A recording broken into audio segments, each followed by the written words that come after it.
working with the local church to take the hope of Christ to every student in the United States. This is First Priority. Now here are your hosts, Steve Chirico and Brad Skelling. Welcome back to the podcast, everybody. My name is Steve Chirico, and this is my friend Brad Skelling. Hello, Steve. Welcome, Brad. It's good to be here. It is great to be here. Thanks to our audience for listening in again today. The 12 of you that are watching today, we're very grateful. And the 500,000 that are listening in, Exactly. we're That's what I'm thankful saying. for you as well. That's what I'm saying. Yes. Definitely radio voices. Radio. Yeah. Radio face with a TV voice. Exactly. There How's you that? go. There you go. I'll take it. All right. I'll take it. What's All going on? School years are ending. They are. We are in a tense moment because you told me this morning that you had one more club start. We did. We had a club. Well, we've had 3 start in this weird April, but yes, one specifically met again yesterday. Yeah. There's interest meetings happening in your area. It's just weird. It's but just we also weird. have directors telling me that they're having, this is the first week. Well, as of the launch of this, the past 2 weeks, clubs have begun to shut down for the school year because testing has begun and the normal school day schedules are over.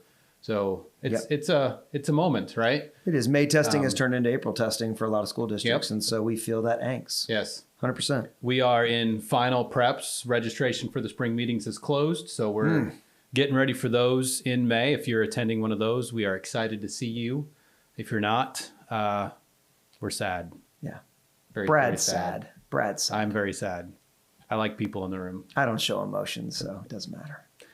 Scholarships have also closed. Oh, that's Speaking of right. emotions. Yeah, how many of those have we gotten in so far? Applications? Don't ask me questions I don't know. Okay. They come in all the Lots. time. Lots. Yeah. Thank you, everybody, for We had telling the story. 2 or 3 more come in the past couple days. Come on. So yeah, that application is closed. We are scurrying, reading through them all and finding the top 11. Awesome. So that will be announced the end of this month, I believe. That's super cool. Congratulations on that. Yeah, that's a good big moment. win. It's fun. Huge. That's fun. Celebrating the students. We're about students reaching students. So this is just a very practical, tangible way to give back and celebrate what we believe. So we're Good. excited for that. And as of the release of this podcast, we will be at YPS Orlando. Yeah. Just this past week, we were in Dallas with Dallas YPS. happened. Incredible stories about connecting with not only youth pastors who are doing First Priority, but other ministries are doing cool stuff. And just, man, great stories from Dallas. And like I said, we'll be on the ground when this thing hits the air. We'll be on the ground in Orlando, and Orlando is always a party. That's right. So that's going to be There's good. so many people Oh in my Florida gosh, it's going to be a doing First blast. Priority. I'm bringing Nashville guys to it. Yep. 100%. Yep. And then And next then the week is following week is Nashville. Nashville. So if you're listening to this as of the week it comes out, get signed up for YPS Nashville. Yeah, if you're Come anywhere on. within 6 hours of See us. Nashville, you need to come on. We'll have some microphones there. We can interview you even. I mean, cool. you don't have to. That's not a pressure point. Interview, you but don't have. Don't have to. Tayana's saying yes. Yes. Like we need podcasts. We do need we want stories. Oh, we do. Yeah. All right. So Well, looking forward to seeing our crew up there as well. yeah, it'll be a good time. It's always great to see faces you only see once a year. It is. So- It is. And we're so thankful Student Leadership University and what they do to support what we do on the ground. Yep. Huge. Yep. You want to hear a story? Yeah, you got one this week? I do. One of the things we often talk about, core to us, is training clubs in the fall, club leaders in the fall to run a club. Yeah.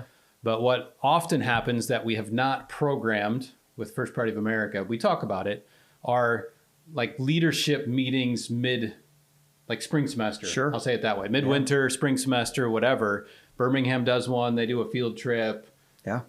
People do it all over. Tampa is one of those places. They had a joint leadership meeting at Tampa Bay Tech. Okay. They had 70 student leaders show up from 14 different schools. Come on, man. They talked about, well, I'll just read it here. Participated in team building exercises, communication exercises, conflict resolution scenarios, and 2 students shared their testimonies. Let's freaking go. So to fill a room with 70 student leaders from 14 different clubs and just rub shoulders on what they are dealing with. Like you've got these kids who may have only been leading for 6 months, right? They started for the first time, never stood in front of somebody before in their life. Exactly. It was just a perfect opportunity to get some people in the room, build excitement, train and equip, hopefully get them ready for even more next year.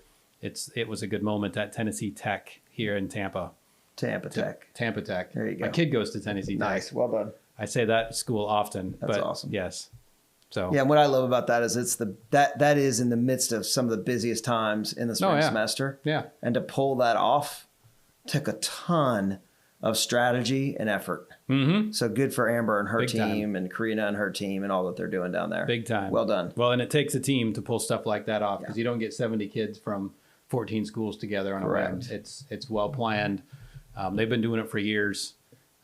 Every somewhere February, March, April, they make that happen. So yeah, Good.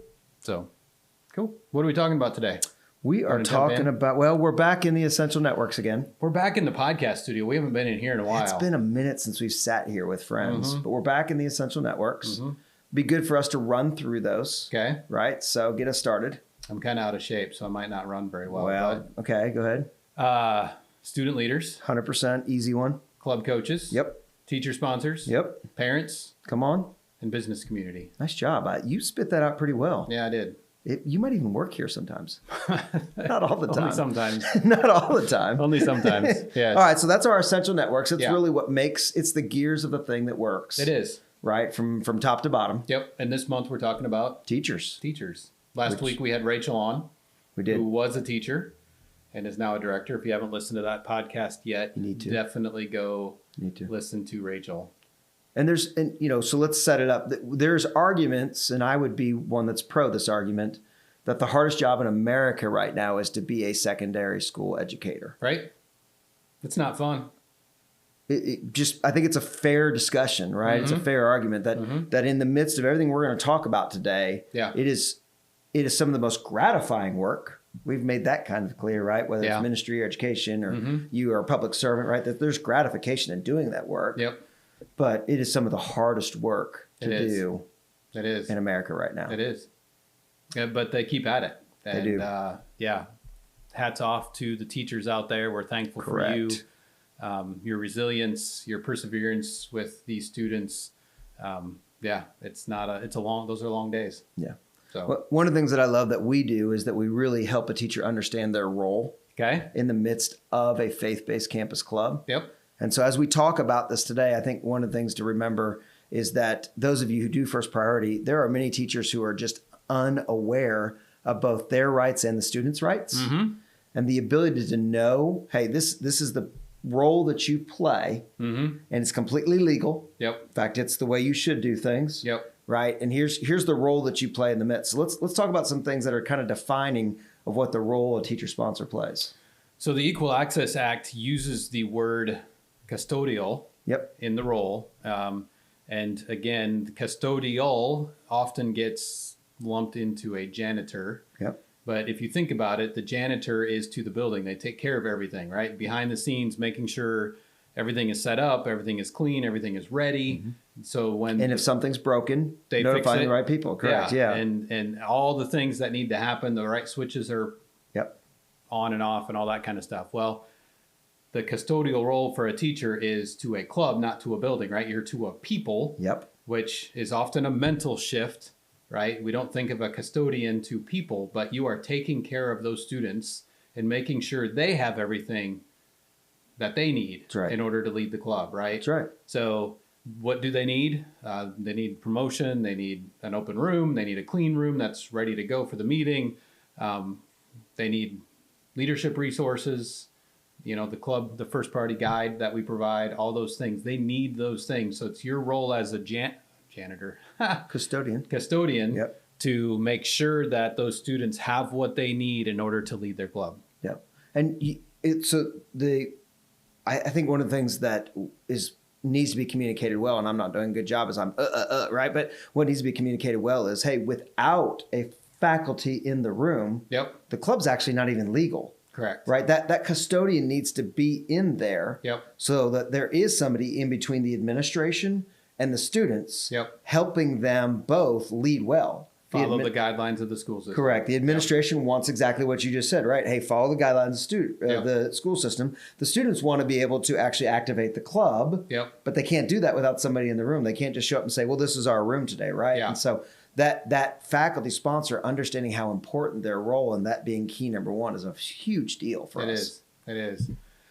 And every school is a little bit different, right? And so we have a mantra. The Equal Access Act opens the doors, but there are still different things that happen in every school. And so having that teacher sponsor in the room with the students is, like you said, it's legally required, but it's essential for the success of those kids as well. You know, thinking of middle school, I was at new parent night last night at the middle school where George is going to be a 6th grader next year. Oh my gosh. Right. And just walking through those halls and seeing it all, it's like, okay, yeah, this is a culture, right? They've got their mascots, they've got their cafeterias, they've designed the building in a certain way. All the things create this culture of the school that only the teacher can know. Yep. Right. My kids all went to Spring Station. The 3 bigs did. Now George is going to Thompson Station, the new middle school in town. And they're 2 different environments. Yep. Right. And so that teacher is of critical importance to those students and those clubs to help make sure that it's a success. And especially in a middle school setting, right? Yep. Where they for sure haven't stood Yeah. up and organized or dealt with conflict in a healthy way. I mean, throws fits once in a while, but Yeah, exactly. So, Right. so we've hit the importance of them being there. We've hit the importance of why they need to be there, right? Yep. So how does a teacher sponsor actually access all the things that facilitate a club? Like, how do they get their hands on those things? well, to most of our listeners, their staff member is the access point to Correct. that. So whoever their staff person is where they get that information from to make sure they're following what's happening in Birmingham or Decatur or South Florida or West Texas or wherever Yep. you are, Nashville. Yep. Get a hold of your teacher or your staff member and be trained on where to find all of that thing.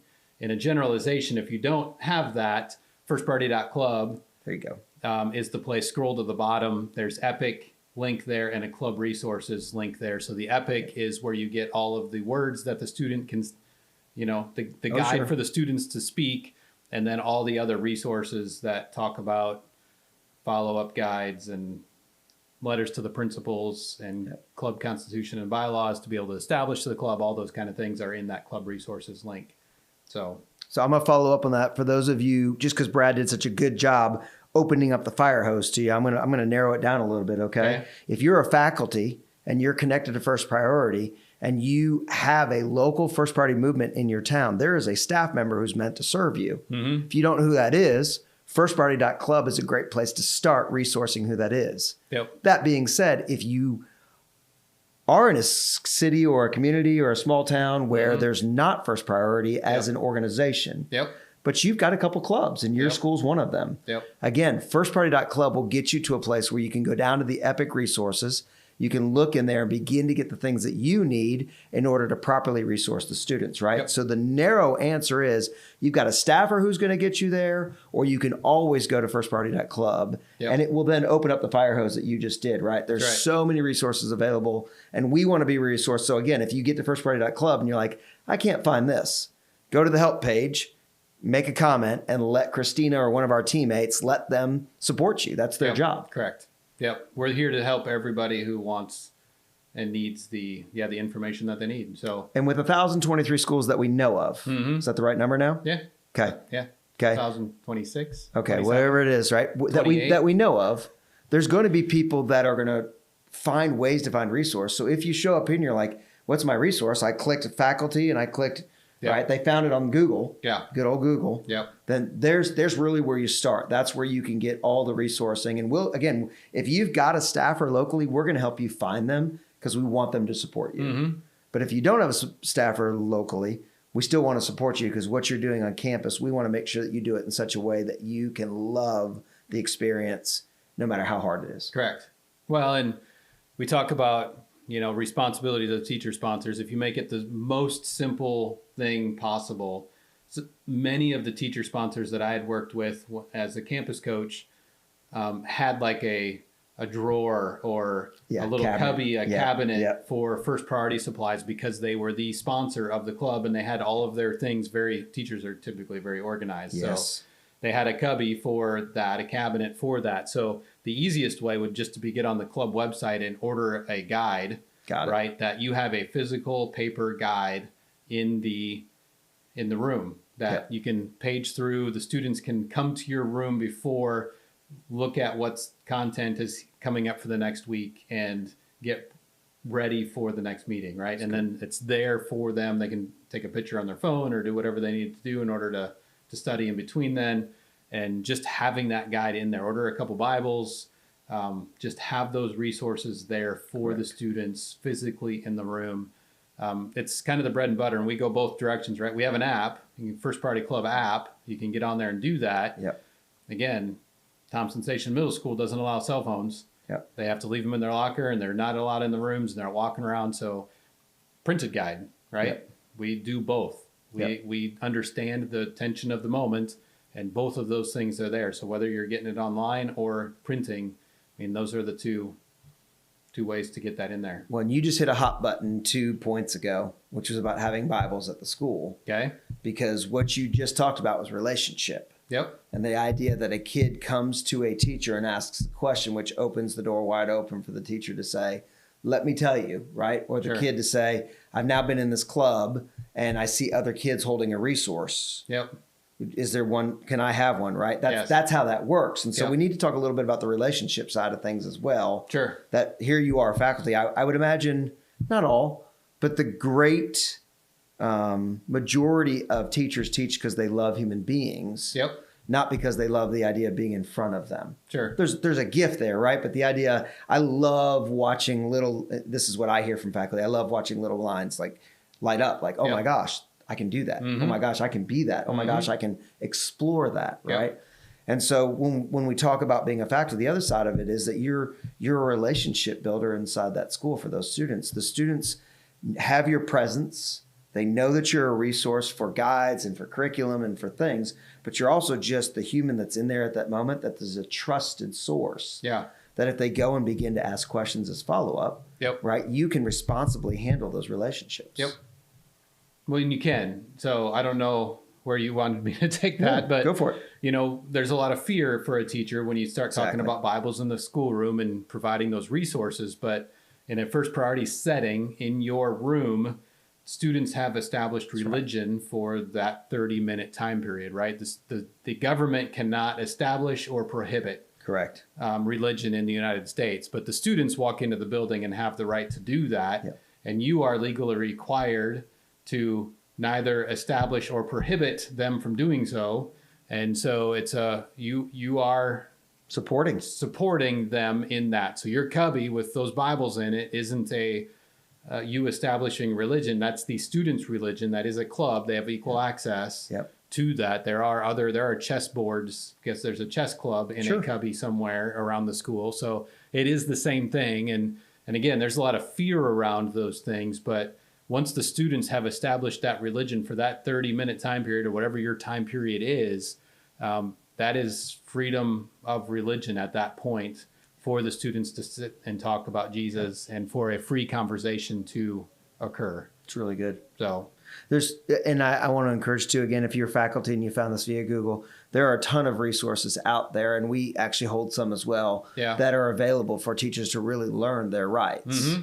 Right. In the midst of us asking you to be a volunteer on campus, we also want you to clearly know what are your rights, what are things that you need to be prepared for so that you take care of your administration. Yep. We're not looking for you to take care of first priority any more than we're looking to take care of your administration, right? We think both can happen on a legal stance. Yeah. And it's a beautiful part of being. So if you're considering volunteering, you're like, man, I've heard about it. Mm-hmm. And my friends who are teaching in it, there is a bunch of things that we can give to you that can educate you and further your education on what are the rights both of the student and the faculty when they're involved in this. And what we offer, if you're down at the bottom of firstpriority.club, is a lot of content on the Equal Access Act and how that relates to first priority, right, in the club setting, where we refer you to get more conversation on the educator side of it is the Christian Educators Association. And they have, that is their world. You are their world. And that is what they do. So for us to not walk into their world, that is where we go to do that. But we do, in our world, give you the resource you need and the language you need to have the Equal Access Act to say, hey, here's what's going on. So when you get questioned, hey, why can the first priority club is religion? They can't make an announcement. Well, it's equal access. So all the other clubs get to make announcements. So does first priority. They get to be in a parent email. So does first priority. They get. So does First Priority. Yep. So yeah, Makes that's all good there. sense. Cool. What else? Man, that's good. It is good. I'm not sure there is a what else. I think that's a good summation of why it is so important to have faculty sponsors both in the room and faculty that are bought in on what these students are leading in their schools. Yeah. I mean, we want it to be healthy. Correct. So no principal, again, you go down the fear line, principals are afraid of getting sued, causing a ruckus. They don't need more conflict. They got 1,000 little bodies in the building already. Exactly. That's enough conflict. Exactly. They don't need parents coming in because they heard Johnny and had a Jesus conversation, whatever that might be. So they're thinking about that, and we don't want that. So your role as a teacher sponsor helps those relationships. Yep. You're also helping the students' relationships because, again, many of these kids they've been sitting in a church, Yep. hearing the words of Jesus, but the words of Jesus have never come out of their mouth.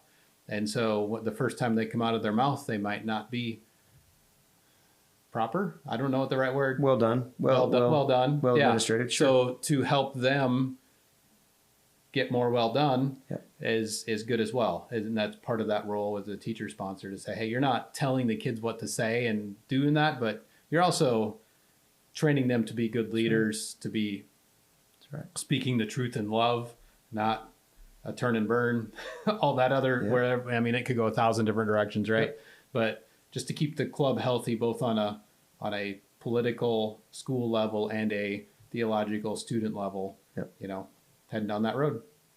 Well, I said in the beginning of the podcast as we close, I do believe that the hardest job in America right now is a secondary school teacher. So on behalf of Brad and I, if you are both serving them or you are one of them, thank you. Thank you for your resolute to be in a classroom this week.